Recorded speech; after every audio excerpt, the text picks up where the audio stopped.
nggak pengen diatur lagi gitu. Terus mereka juga lebih banyak pengen bersama dengan teman-temannya dan sebagainya. Jadi kita sebagai orang tua perlu mengubah strategi untuk berkomunikasi dengan mereka. Mukanya mulai ada jerawat nih kak gitu, gatal nggak gitu, sakit nggak, atau perih nggak, segala macam. Nah itu kalau kita sudah menjadi tempat yang nyaman dan aman buat mereka, mereka akan share apa yang mereka rasakan itu dengan mudah. Supaya anak itu pede buat cerita sama kita perlu membangun hubungan itu dari mereka kecil.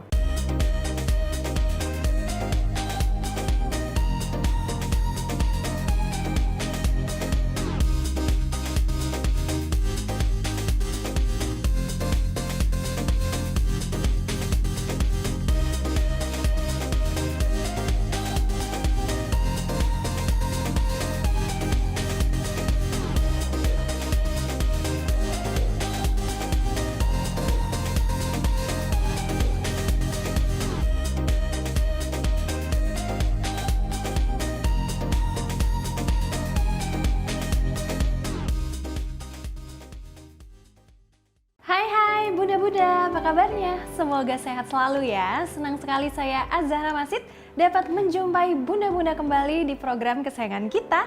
Apalagi kalau bukan persembahan untuk Bunda, Bunda cerdas, keluarga bahagia, yang pastinya hanya di Mata Millennials Indonesia TV, Matanya Indonesia. Dan pastinya selama 30 menit ke depan kami akan menyajikan informasi yang hangat disertai dengan narasumber yang pastinya luar biasa. Nah Bunda-Bunda, pada episode kali ini kami akan membahas mengenai trip berkomunikasi dengan anak pra remaja. Nah kalau dilihat ya, kalau misalnya anak-anak sudah mulai tumbuh memasuki pra remaja, ini sudah mulai bisa berpendapat, bahkan sudah mulai kritis, sehingga orang tuanya terkadang kewalahan nih, karena kan menanggapi pernyataan-pernyataan yang kritis yang mungkin berbeda sekali perspektifnya dengan orang tua. Nah kira-kira bagaimana ya untuk menanggapi hal tersebut? Nah di sini kita sudah ada pakarnya, yakni ada narasumber kita yang seperti biasa sudah sering kali tampil di layar kaca para bunda-bunda. Siapa lagi kalau bukan Mbak Linda Maisha. Halo Mbak, apa kabar? Baik, Zara gimana? Wah pastinya baik dan juga harus sehat dan tetap semangat ya. Tetap semangat. Pasti. Nah balik lagi nih Mbak Linda, tadi kan ngebahas soal anak-anak pra remaja. Ya. Nah kira-kira kalau misalnya dari anak-anak bertumbuh atau misalnya berkembang menjadi anak usia pra remaja ini, di usia berapa sih? Dan bisa dijelaskan juga kepada bunda-bunda di rumah, kira-kira definisi anak-anak pra remaja itu seperti apa? Iya, jadi usia pra remaja itu, atau yang kalau bahasa Inggrisnya dibilangnya preteen ya, itu tuh adalah usia-usia memasuki fase usia belasan gitu ya, sekitar umur 9-10 tahunan itu sudah mulai masuk usia pra remaja. Nah di mana di usia-usia ini mereka juga sudah tentunya masuk ke usia prapubertas gitu. Jadi usia ajeknya di usia berapa itu sebenarnya nggak ada pastinya gitu ya, tapi range-nya kurang lebih sekitaran usia segitu. Berarti ternyata usia 9-10 tahun ya. Soalnya kan mungkin kebanyakan dari bunda-bunda juga mikirnya, oh kalau dewasa itu kayaknya di atas 17 tahun. Mungkin pra remaja adalah di masa-masa sekolah juga. Nah kira-kira ada rentan waktunya nggak sih, maksudnya rentan umur untuk usia anak pra remaja? Misalnya dari usia 9 sampai 10 tahun kah? Atau bahkan sampai usia 17 tahun sebelum memasuki dewasa? Iya, jadi kalau usia pra remaja itu sekitar 9 tahun sampai 12 tahun. Oh, ternyata gitu. di tahap 9 sampai 12 tahun aja ya? Iya, jadi di SD akhir lah ya. Oke, nah tapi sebenarnya apakah benar sih Mbak untuk berbicara gitu, khususnya kan Mbak Linda juga selaku orang tua juga ya, dengan anak-anak yang memang memasuki pra remaja itu lebih sulit dibandingkan misalnya anak-anak usia yang memang sudah remaja, bahkan sudah memasuki usia dewasa? Kalau mau dibilang lebih sulit sebenarnya nggak selalu ya gitu, karena setiap tahap perkembangan itu punya tantangannya tersendiri nih buat kita berkomunikasi sama anak. Tapi memang untuk anak-anak yang memasuki usia pra remaja gitu, itu mereka sudah mulai punya rasa ingin mandiri gitu, rasa bahwa saya sudah tahu gitu, saya nggak pengen diatur lagi gitu. Terus mereka juga lebih banyak pengen bersama dengan teman-temannya dan sebagainya. Jadi kita sebagai orang tua perlu mengubah strategi untuk berkomunikasi dengan mereka. Jadi nggak bisa lagi disamakan dengan waktu mereka masih usia kecil gitu. Bahkan tidak boleh disamakan ya. Kadang kan orang tua kan mikirnya karena kan ini terlalu muda ya. Maksudnya pra-remaja itu kan kayak gitu masih ya. bisa dibilang anak-anak karena usianya masih 9 tahun, 10 tahun, bahkan sampai 12 tahun. Berarti kan ini rentan usianya berarti sekitar sekolah dasar. Berarti memasuki sekolah SMP. Iya, menuju SMP. Nah, berarti kalau kayak gitu orang tua ini cara berkomunikasi yang baik dan benar ini seperti apa gitu. Kan tidak bisa dibedakan juga kan dengan yang remaja maupun yang anak kecil karena kan ini masih pra. Iya, masih pra remaja. Jadi ketika anak-anak sudah mulai masuk pra remaja, kita sebagai orang tua perlu menyadari bahwa rasa kemandirian mereka untuk punya otonomi terhadap dirinya sendiri itu sudah lebih berkembang gitu. Jadi mereka sudah ingin menunjukkan bahwa saya bisa mengambil keputusan untuk diri saya sendiri.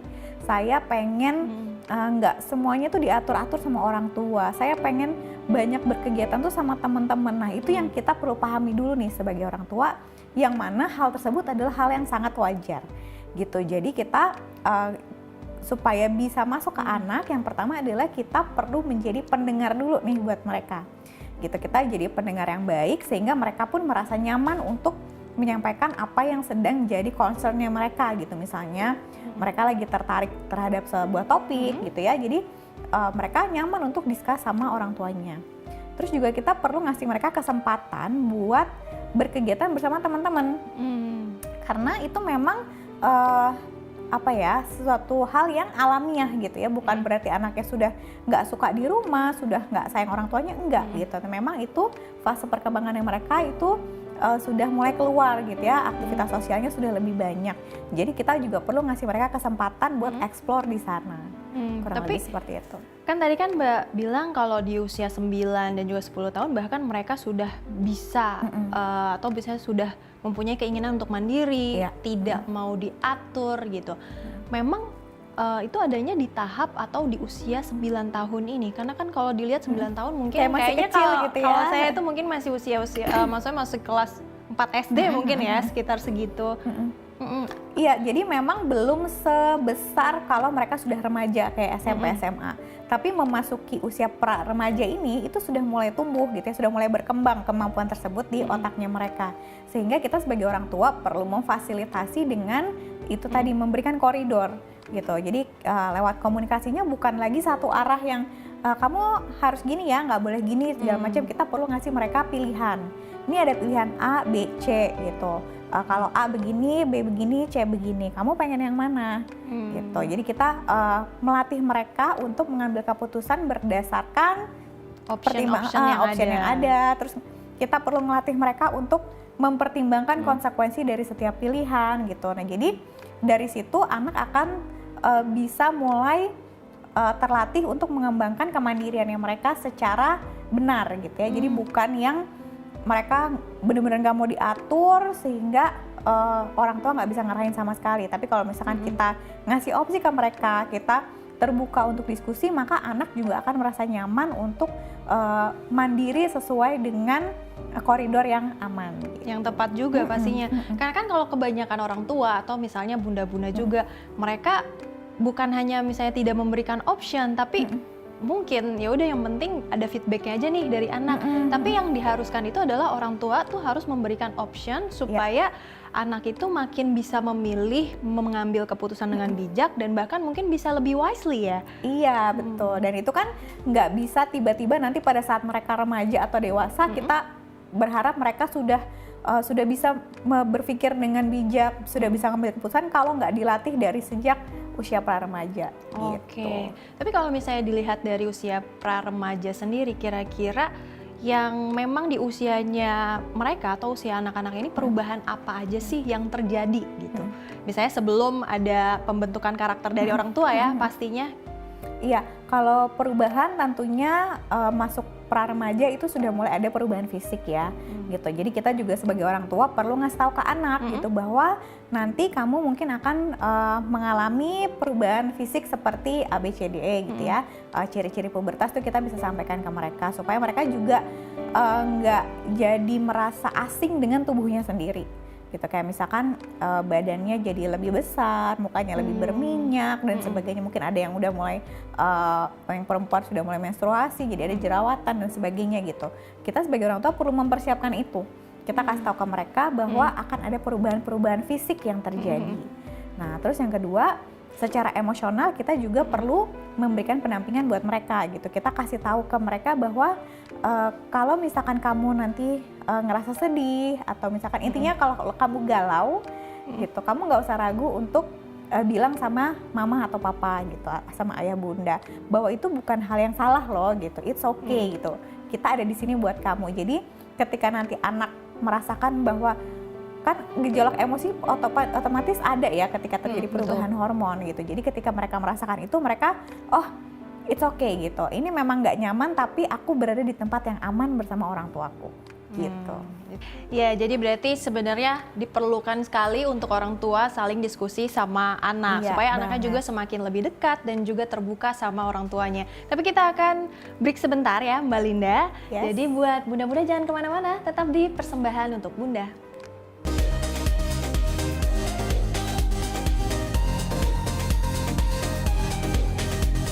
Terima kasih Bunda-Bunda masih menyaksikan Persembahan untuk Bunda dan masih bersama saya dengan Azahra Masid dan juga Linda Maisha. Iya, pokoknya pembahasan itu menarik sekali nih Mbak. Apalagi tadi kan persoalan perubahan emosi dikarenakan adanya perubahan hormon ataupun misalnya perubahan fisik. Yang mana terkadang kan anak ini suka malu ya atau menutupi kepada orang tuanya karena pengalaman pribadi sendiri aku juga dulu gitu. Iya, karena mungkin dulu kita edukasinya tidak bagus sekarang ya. Dan tidak segamblang sekarang, yang mana misalnya kita bisa mendapatkan ilmu parenting juga di mana-mana, bisa dari Google ataupun dari sini nih masih ya bunda-bunda. Nah, ada anak-anak yang memang mungkin merasa tertutup atau tidak mau untuk berbicara kepada orang tua. Mungkin dikarenakan malu, misalnya karena ada perubahan fisik ataupun hormon. Nah, untuk orang tua mengetahui bahwa si anak ini ada perubahan-perubahan tertentu, bagaimana cara mengkomunikasikannya, Mbak? Iya, yang pertama kita perlu kenali dulu anak kita nih anaknya seperti apa. Apakah memang anaknya tipikal yang pendiam atau memang anak yang banyak bicara gitu. Kalau memang tipikal anaknya pendiam, ya kita jangan maksa dia untuk ngomong. Karena pasti dia makin gak nyaman kan gitu ya, udah sama badannya sendiri dia merasa, kok badan aku jadi gak nyaman ya rasanya dengan perubahan ini gitu. Masih dipaksa ngomong lagi kan mereka akan merasa semakin gak nyaman gitu. Kalau misalkan anak kita memang anak yang suka bicara, maka kita perlu jadi pendengar yang empatik gitu ya buat mereka, supaya mereka merasa bahwa ketika mereka ngomong tuh orang tuanya ngerti dan mau dengerin gitu, nyaman gitu. Itu yang paling penting karena aktivitas mereka akan lebih banyak bersama dengan teman-teman di luar gitu ya, dengan teman-teman sekolah, teman les dan sebagainya. Jadi itu tadi kita nggak bisa maksa mereka untuk selalu bersama keluarga gitu, karena mereka juga punya tugas untuk aktif secara sosial, tapi kita perlu hadir buat menjadi tempat aman bagi mereka. Jadi ketika mereka mulai merasa ketidaknyamanan tuh, kita kalau mau nanya mereka juga akan nyaman untuk share ke kita. Gitu. Jadi kita misalkan nanya, kamu misalnya kita lihat nih anak kita mulai berjerawat gitu, kayak kakak mukanya mulai ada jerawat nih kak gitu, gatal nggak gitu, sakit nggak atau perih nggak segala macam. Nah itu kalau kita sudah menjadi tempat yang nyaman dan aman buat mereka, mereka akan share apa yang mereka rasakan itu dengan mudah gitu. Sebaliknya kalau kita ini jadi figur yang jauh secara emosional dari mereka, mereka akan kayak, aduh apaan sih mama gitu, apaan sih ayah gitu, nanya-nanya gitu, udahlah biar aja gitu. Dan kadang orang tua suka ngeledek, cuy kamu jerawatan ya, pacarnya siapa, dia suka sama perempuan ya. Zaman dulu banget gitu ya. Ya kan seperti itu kan, justru malah yang ada ketika dijudge itu kan anak makin malu dan gak mau terbuka ya jadi sama orang nyaman, tua kan? Nah gitu. kalau kayak gitu berarti memang orang tua yang harus melakukan pendekatan sedemikian rupa supaya anaknya mau terbuka, dan berarti harus pemilihan kata-katanya tepat juga nih Bun. Jangan sampai anak jadi tersinggung, terus bukannya bersimpati malah jadi bahan ledek-ledekan kan? Iya gitu, jadi kayak kata Zara tadi benar banget, bukan anak yang harus atau punya kewajiban untuk cerita sama orang tua, tapi kita sebagai orang tua lah yang punya kewajiban untuk membangun kedekatan dengan anak. Jadi kita duluan yang maju gitu. Ya, kita duluan ya yang maju, yang membuat komunikasi supaya bisa akrab dan juga intim ya sama anak. Betul sekali. Nah, tapi terkadang ya bunda-bunda dan juga Mbak Linda, kan kalau misalnya sama anak nih mungkin orang tua ada yang udah ngobrolnya udah panjang lebar, sudah sebaik mungkin. Tapi memang tipikal anak itu yang ngomongnya singkat-singkat aja, diem aja gitu. Mungkin apa tipikalnya introvert dan kurang mau terbuka. Nah, ini kan agak sulit ya untuk membangun kedekatan atau komunikasi sama anak yang memang pada dasarnya ngomongnya tuh singkat-singkat aja. Nah, caranya ada cara tertentu nggak atau cara khusus deh supaya anak ini ya bisa ngomongnya panjang lebar, bisa deket dan bahkan bisa kayak teman mungkin ya sama orang tuanya. Iya, yang pertama itu tadi, kalau memang tipikal anaknya pendiam, kita nggak bisa paksa dia untuk banyak bicara gitu. Tapi kita bisa menunjukkan perhatian-perhatian kecil terhadap detail-detail kehidupannya mereka. Misalnya mereka baru potong rambut gitu, kita kayak, kakak rambutnya bagus nih, potongannya kayak gini, kamu kelihatan lebih segar gitu. Dengan hal kayak gitu terus ditanya, kamu lebih suka waktu pas panjang atau yang pendek kayak sekarang? Nah gitu, kita yang membuka pembicaraan seperti itu dari detail-detail kecil. Nah itu sebenarnya sudah sangat membantu untuk membuat mereka merasa, oh aku diperhatikan, oh aku ada yang berusaha untuk mengerti aku gitu. Itu sudah sangat baik gitu. Yang penting kita sebagai orang tua itu hadir untuk menjadi pendengar dan sahabat yang baik buat anak. Karena anak-anak remaja itu nyaman sama temennya karena temennya bisa ngerti apa yang dia rasain kan. Lebih gitu. sefrekuensi juga. Iya, mungkin. satu frekuensi, karena ketika aku cerita, dia ngerti yang aku maksud gitu, dan dia tidak judgmental gitu. Nah, kita sebagai orang tua pun juga perlu jadi orang tua yang seperti itu. Kita perlu jadi orang tua yang mau untuk menyelami dunia remaja, pra-remaja ini seperti apa sih gitu. Jadi kita jangan memberikan nasihat terlalu banyak karena mereka nggak suka dinasehatin. Apalagi anak zaman sekarang ya Bun. Iya betul. Jadi kalau kita anak cerita terus kita banyak nasihat, anak akan malas, kayak aduh malas cerita sama bunda gitu ya. Kebanyakan petuahnya gitu. Mendingan cerita sama temen yang emang ngertiin aku gitu. Nah jadi kalau kita mau jadi teman buat anak, maka kita pun harus tahu dunia remaja itu adalah dunia yang penuh dengan gejolak gitu. Jadi apapun yang mereka ceritakan, kita harus jadi pendengar yang baik. Harus jadi pendengar yang baik ya Bun ya. Kasihan nanti anaknya kalau cerita dan juga terbukanya sama orang lain, nanti malah orang terdekatnya malah nggak tahu ya apa yang dirasakan dan masalah apa yang dialamin. Dan kemudian ya Mbak Linda, seputar anak pra remaja ini kan terkadang sudah mulai-mulai memberikan kritis, dan kritisnya juga terkadang melebih-lebihin orang tua juga nih. Terkadang udah mulai yang namanya ngelawan gitu ya Bun ya, mulai bertengkar atau cekcok dengan orang tua. Nah kira-kira ini disebabkan karena apa nih Mbak Linda? Dan apalagi kan dia sudah mempunyai pemikiran sendiri ya, entah dari lingkungannya atau mungkin dari sekolahnya juga, sehingga dia tahu nih apa yang harus dia pikirkan secara kritis. Tapi kalau misalnya hal seperti itu kan berarti kan bertolak belakang nih dengan apa yang disampaikan dengan orang tua. Jadi akhirnya bertengkar dan memicu jadinya konflik di dalam rumah khususnya. Nah itu bagaimana? Ya, yang perlu kita pahami pertama adalah kenapa anak-anak pra-remaja dan remaja itu sudah mulai banyak berargumen gitu, terus merasa mau pendapatnya didengar, karena itu secara biologis otak mereka di area depan ya, prefrontal cortex, bagian yang tugasnya untuk mengolah emosi dan informasi menjadi sebuah pertimbangan dan keputusan itu sudah mulai berkembang gitu. Jadi maka mereka akan mengekspresikan itu dengan caranya mereka gitu ya. Mereka sudah mulai merasa bahwa saya juga bisa berpendapat kok gitu ya. Saya bisa berpendapat, saya berhak punya pendapat, dan saya akan menyampaikan pendapat saya gitu. Kalau misalkan kita sebagai orang tua merespon itu sebagai bentuk kok ini perlawanan dari anak gitu ya, kok ini membangkang, nah maka mereka akan jadi antipati sama kita sebagai orang tua gitu. Tapi sebaliknya kalau kita merespon itu menjadi oh anak saya sudah bisa diajak diskusi nih sekarang, Nah, kita justru bisa mengajarkan ke mereka bagaimana sih iklim diskusi yang sehat gitu. Oke, kalau diskusi kan berarti kamu boleh punya pendapat, ayah bunda juga boleh punya pendapat kita boleh beda, tapi kita nggak perlu musuhan gitu. Terus kita diskusikan bareng-bareng, kita pertimbangkan sama-sama apa sih plus minusnya dari masing-masing pertimbangan ini gitu, apa pilihan ini gitu. Nanti kita bersama-sama melihat mana sih yang terbaik untuk situasi saat ini gitu. Jadi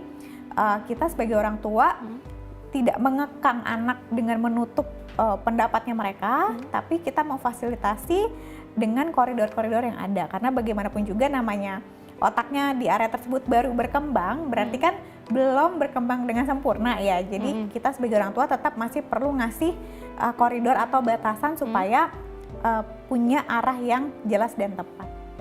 Jelas dan juga tepat. Tapi kalau misalnya dilihat kan berarti balik lagi ya sama bagaimana orang tua memberikan pola asuh juga yang tepat, memberikan komunikasi juga yang tepat terhadap anak. Nah, kalau misalnya dilihat biasanya apa sih penyebab anak yang seringkali membangkang pada usia pra-remaja? Nah, kita akan break sebentar untuk menjawab persoalan tersebut. Jadi buat bunda-bunda jangan kemana-mana, tetap di Persembahan untuk Bunda.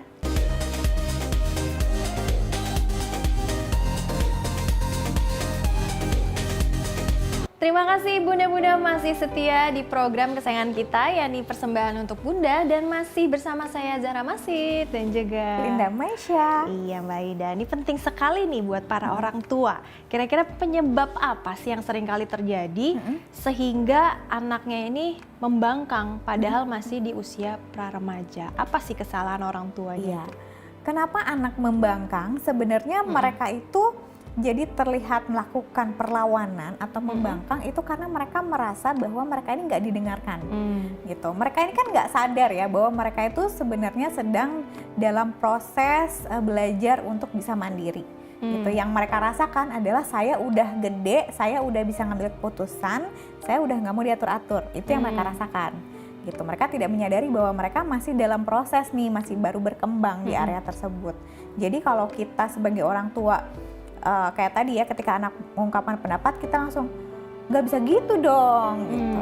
Loh itu kan nggak benar gitu. Kayak kamu jangan gitu, itu atau tuh kamu tahu apa, mama kan sudah berpengalaman daripada kamu, biasanya kayak gitu ya. Kamu masih kecil deh, kamu tuh nggak belum boleh kayak gitu-gitu. Nah itu membuat anak merasa kayak loh kok aku nggak dipercaya sih gitu, kok aku nggak dianggap sih, itu yang mereka rasakan. Jadi mereka akhirnya ketika orang tuanya menyampaikan sesuatu yang mereka rasa tidak sesuai dengan pendapat mereka, mereka reaktif akhirnya gitu, langsung melihat itu kayak wah diserang nih, ayo kita harus lawan balik gitu kurang lebih.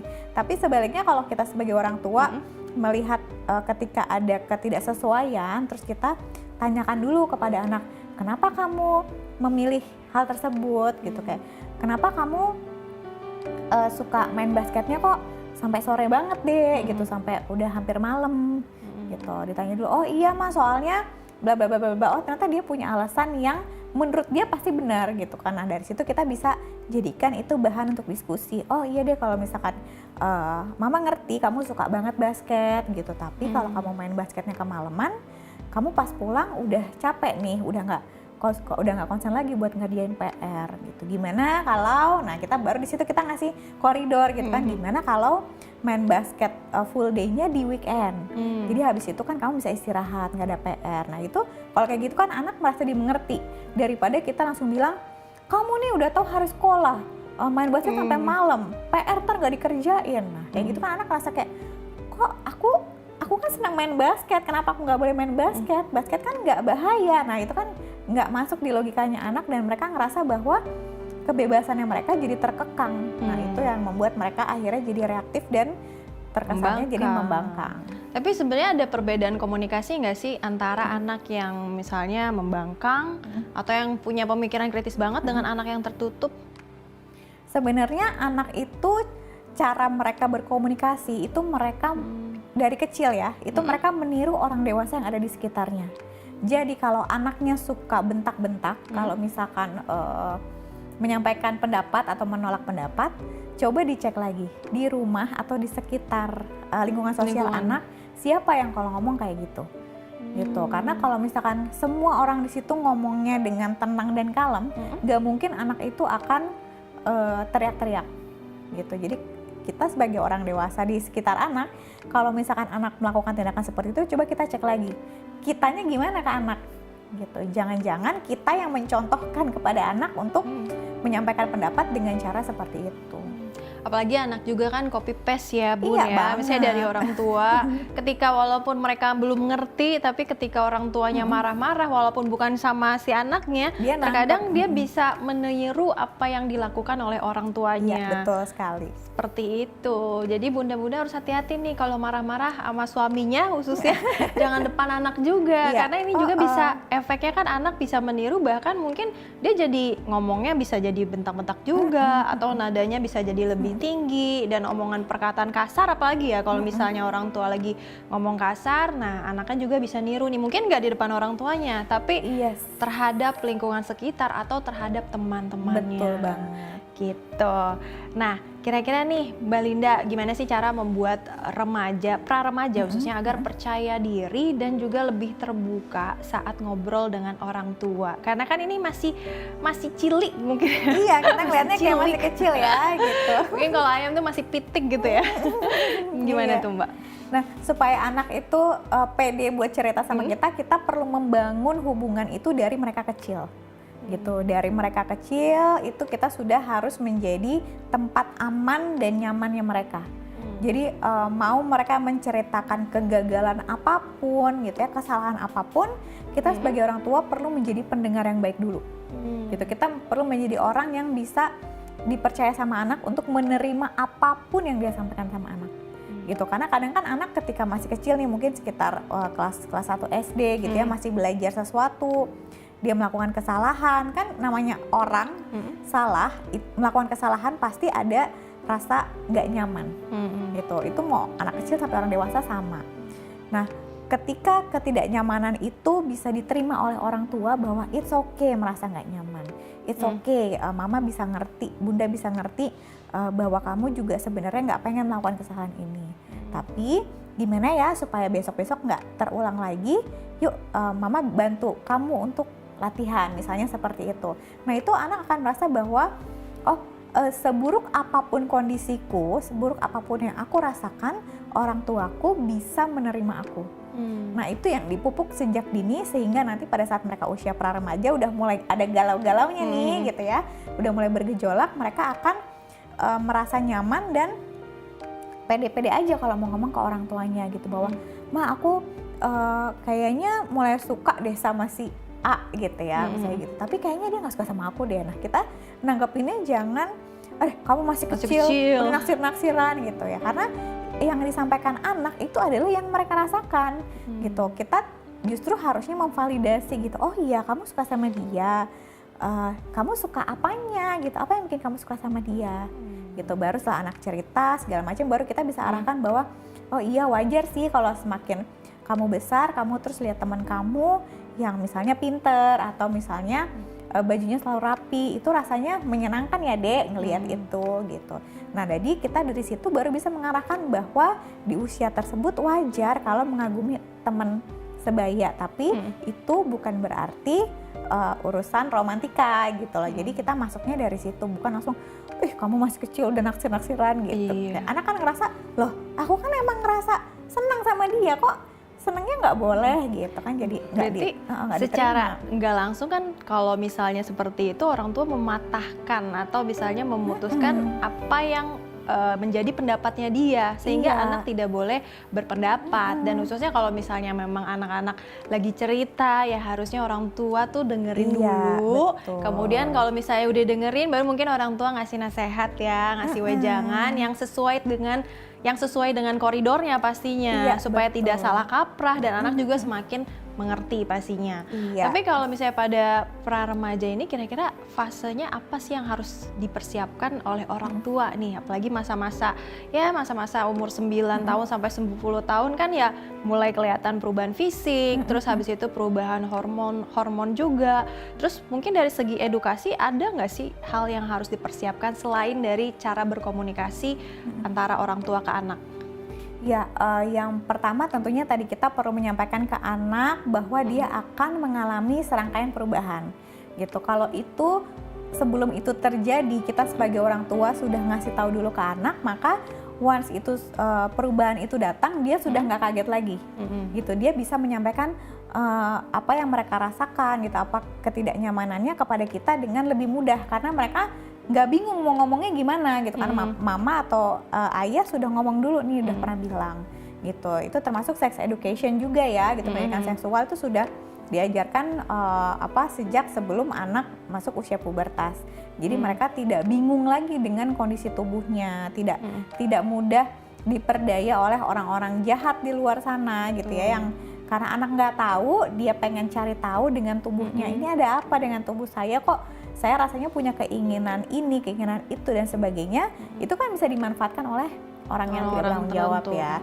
Kalau kita sebagai orang tua sudah membekali itu kepada mereka, mereka akan jadi tahu bahwa oh, kalau misalkan aku misalkan yang anak perempuan nih, nanti ketika mereka remaja, mereka mengalami menstruasi terus perutnya sakit nggak nyaman, mereka bisa ngomong ke bundanya gitu. Misalnya, "Bun, perut aku sakit banget nih, Bun, nggak enak," gitu, atau bahkan ke ayahnya gitu ya. Udah banyak juga nih sekarang orang tua yang karena sudah terbuka gitu ya, komunikasi dengan ayahnya bagus, jadi anak laki-laki dan anak perempuan itu sudah tidak lagi banyak cenderung anak cewek ke ibunya, anak cowok ke ayahnya, nggak selalu seperti itu gitu. Jadi yang perlu kita persiapkan adalah itu, apa saja sih nanti yang akan mereka hadapi di masa puber atau di masa remaja, itu kita kasih tahu dulu, kasih teaser dulu nih ke anak-anak gitu. Jadi mereka juga menghadapi itu ya, dengan nyaman, nggak kaget. Iya, betul. Dan yang paling penting tadi betul apa kata Mbak Linda, bahwa kalau zaman dulu mungkin anak perempuan katanya deket sama bapaknya, anak laki-laki deket sama ibunya, dan terus itu nanti pas remaja lebih tuker, nyaman. Kan gitu kan. Nah sebenarnya di sini yang harus digarisbawahi adalah kedua orang tua itu sama-sama penting, sama-sama mempunyai peranan masing-masing. Mungkin kalau misalnya ayah mungkin sifatnya yang biasanya lebih berdasarkan logika dan maskulin. Juga maskulin. Mungkin kalau ibu-ibu lebih banyak ngomong gitu ya, lebih banyak cerewet karena biasanya ibu-ibu tuh lebih khawatir dan simpati, bahkan empatinya terhadap anaknya. Aduh, nanti anak saya takut kenapa-kenapa, apa segala macam. Sehingga mungkin ini yang harus ditekankan, bagaimana pola asuh dan juga trik komunikasi yang baik terhadap anaknya itu seperti apa ya, dari dua-duanya. Jadi jangan cuma bunda-bundanya aja nih. Terkadang kan terkadang karena bundanya makin sering di rumah dan apalagi ibu rumah tangga, jadi lebih dekat sama anak-anaknya dibandingkan papahnya yang pulangnya kerja capek tapi malah nggak ada komunikasi sama anaknya. Jangan juga ya. Betul sekali. Gitu. Tapi seperti biasa Mbak Linda, kita sudah di habis penghujung acara karena di sini banyak informasi yang menarik sampai kita juga tidak tahu ternyata sudah habis. Jadi buat bunda-bunda pokoknya jangan lupa untuk saksikan terus persembahan untuk bunda di episode selanjutnya yang pasti tidak kalah menarik dari hari ini. Saya Azahra Masid bersama dengan saya Linda Maisha. Kami pamit undur diri.